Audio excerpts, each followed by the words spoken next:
नमस्कार, मैं गोपाल शर्मा और इस वीडियो में आप जानने वाले हैं पेमेंट वाउचर और रिसिप्ट वाउचर में जो दो मोड होते हैं, सिंगल एंट्री मोड और डबल एंट्री मोड के बारे में।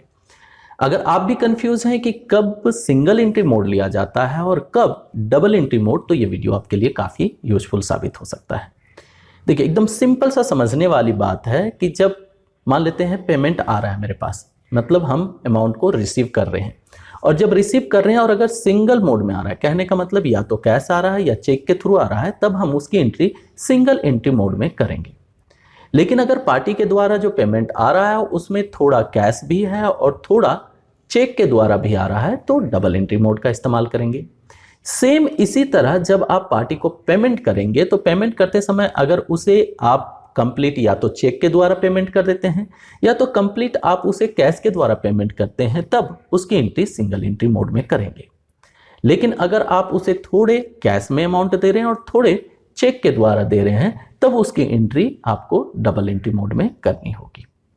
चलिए चलते हैं टैली प्राइम में और देखते हैं कि सिंगल एंट्री मोड में और डबल एंट्री मोड में पेमेंट और रिसीप्ट की एंट्री कैसे की जाती है। तो हम आ चुके हैं अपने कंप्यूटर के स्क्रीन पे और यहाँ पे मैंने कुछ क्वेश्चंस लिख रखे हैं। जैसे एक यहाँ पे क्वेश्चन दिया हुआ है कि paid ₹1000 to Munna enterprise on cash. अब मुन्ना को हमने पेमेंट किया है 1000 नगद। अब नगद पेमेंट किया है तो सिंगल एंट्री मोड में जाएगा। अब नीचे देखते हैं तो सुरेश को पेमेंट किया गया है 1000, लेकिन यहाँ पे 500 कैश में दिया गया और 500 जो है वो SBI के द्वारा यानी चेक के द्वारा दिया गया है, तो इसकी एंट्री डबल एंट्री मोड में होगी। तो अब हम टैली को ओपन कर लेते हैं। टैली ओपन करने के बाद गेटवे ऑफ टैली में जाते हुए वाउचर्स में जाएंगे और वाउचर्स में जाने के बाद पेमेंट वाउचर को ओपन करेंगे। पेमेंट वाउचर ओपन हो गया है। पहला क्वेश्चन जो है वो है मुन्ना को 1000 दिया गया है, तो यहाँ पे अकाउंट में हमें कैश लेना होगा क्योंकि कैश अमाउंट पेड किया जा रहा है। नीचे आके पर्टिकुलर्स में हम यहाँ पे लेंगे मुन्ना, एंटर प्रेस करेंगे और 1000 यहाँ टाइप कर देंगे। अगेंस्ट रेफरेंस जिस बिल के बदले में पेमेंट दिया जा रहा है वो चुनेंगे और एंटर करते हुए इसे सेव कर देंगे।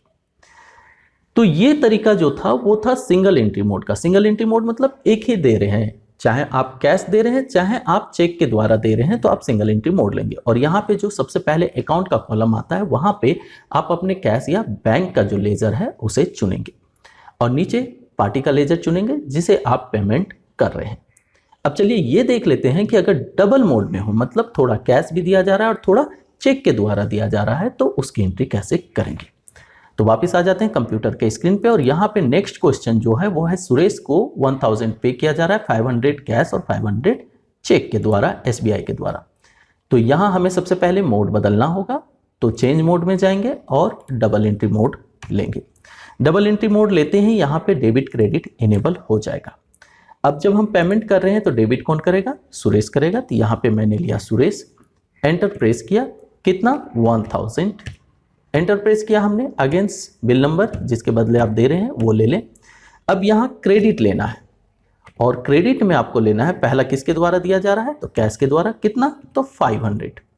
और नेक्स्ट क्रेडिट जो है वो SBI का चेक इशू किया गया है 500 का। इसके बाद यहाँ चेक डिटेल वगैरह जो है वो फिट कर देंगे और एंटर प्रेस करते हुए इसे सेव कर देंगे।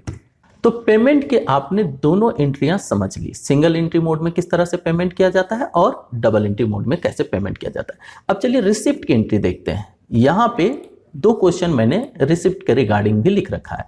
पहला, योगेश के द्वारा 1000 हमें अमाउंट रिसीव हो रहा है कैश। यहाँ कैश भी हो सकता है या चेक भी हो सकता है, कोई भी एक सिंगल मोड हो सकता है। दूसरा, यहाँ पे योगेश से ही रिसीव हो रहा है लेकिन 500 कैश हो रहा है 500 चेक के द्वारा। तो चलिए पहली एंट्री पास करते हैं। इसके लिए हम रिसिप्ट वाउचर को ऑन कर लेते हैं। रिसिप्ट वाउचर आ गया और यहाँ पे हम मोड चेंज कर देंगे और ले लेंगे सिंगल एंट्री मोड, क्योंकि मुझे कैश रिसीव हो रहा है। अब यहाँ ध्यान दीजिए, यहीं पे आके स्टूडेंट हो जाते हैं परेशान कि सर यहाँ आप अकाउंट में क्या लेंगे। तो भाई पैसे आपको रिसीव हो रहे हैं तो आप कैश या चेक जो है वो हमेशा ऊपर में ही लेंगे, अकाउंट में ही लेंगे। सिंगल एंट्री मोड में आपको ये ध्यान देना है। डबल एंट्री मोड में आप डेबिट और क्रेडिट के अकॉर्डिंग अपने लेजर का चुनाव करते हैं, लेकिन यहाँ पे हर हालत में अकाउंट में या तो आपका कैश रहेगा या तो आपका बैंक रहेगा। तो यहाँ पे हम अभी कैश आ रहा है तो हम कैश अकाउंट लेंगे, एंटर प्रेस करेंगे। किसके द्वारा आ रहा है, योगेश के द्वारा आ रहा है। कितना आ रहा है 1000 आ रहा है। एंटर प्रेस करते हुए अगेंस्ट रेफरेंस लेते हुए इसे सेव कर देंगे। सिंगल एंट्री मोड हमेशा ही आसान होता है डबल एंट्री मोड की तुलना में, और ज़्यादातर जब ट्रांजैक्शन होते हैं तो वो सिंगल मोड में ही होते हैं, या तो कंप्लीट कैश में आते हैं या तो चेक में आते हैं। लेकिन अगर कभी दोनों ही चीज़ें एक साथ आ जाएं तो आप डबल एंट्री मोड का इस्तेमाल कर सकते हैं। तो डबल एंट्री मोड लेने के लिए यहाँ चेंज मोड में जाएंगे और यहाँ पे लेंगे double entry mode, enter press करेंगे। क्रेडिट कौन कर रहा है देख लेते हैं, कौन है, योगेश। कितना 1000, तो यहाँ पे योगेश का नाम लेंगे, एंटर प्रेस किया, कितना 1000, एंटर प्रेस किया हमने, अगेंस्ट बिल नंबर जो भी है वो ले लेते हैं। डेबिट कौन कर रहा है, कैश कितना कर रहा है, तो 500, और नेक्स्ट जो है वो हमारा SBI का बैंक रिसीव कर रहा है 500। ये हमने लिया और इसे कर दिया सेव। बड़े सिंपल तरीके से आपने एंट्री कंप्लीट कर ली। डबल एंट्री मोड क्या होता है, सिंगल एंट्री मोड क्या है, अब हमारे ख्याल से आप काफ़ी अच्छे से समझ गए। अगर फिर भी कोई दिक्कत हो तो आप मुझे कमेंट में बता सकते हैं। आगे आने वाले वीडियोज़ में मैं उन प्रॉब्लम को ज़रूर सॉल्व करूँगा। इस वीडियो में यहीं तक, मिलते हैं नेक्स्ट वीडियो में। तब तक आप देखते रहें, सीखते रहें, दोस्तों के साथ शेयर करें, और आगे आने वाले यूजफुल वीडियो के नोटिफिकेशन के लिए चैनल को सब्सक्राइब करना ना भूलें। Bye, thank you.